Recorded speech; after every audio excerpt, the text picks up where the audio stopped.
Hey family, we always have to remember that pride comes before the fall.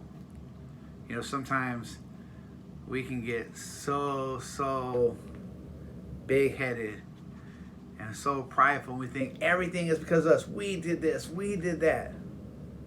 When in all actuality, it's because God let us do that.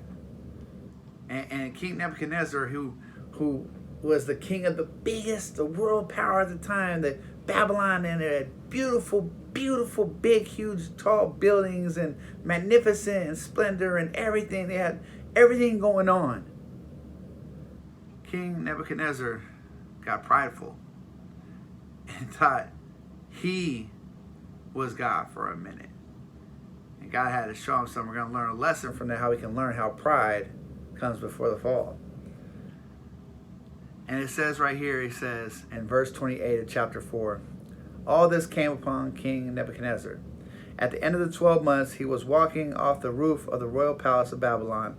And the king answered and said, is this not great Babylon, which I have built by my mighty power as a royal residence and for the glory of my majesty?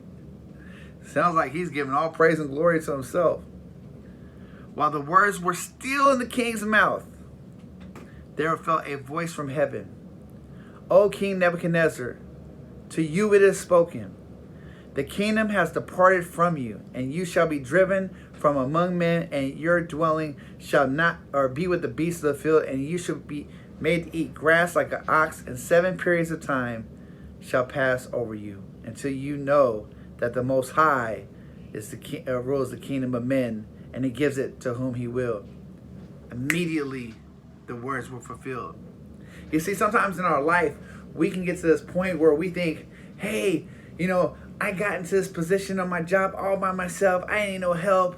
Or all this money in this house and this car, man, I did all that. I got this. Or goals or accomplishments in our life. God had to remind them, who did that?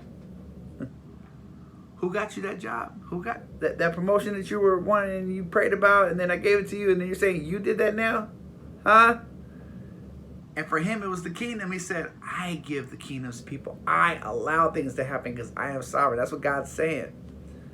But then one day, it got better. This is what happened. This is the solution to that problem, okay? In 34, at the end of the days, I, Nebuchadnezzar, lifted up my eyes to heaven, and my reason returned to me. He looked up to God, and then his reason, his sound mind. He was literally like a beast eating grass, and like people would look at him like, man, what happened to that guy? The fall. But then when he looked up, God restored it.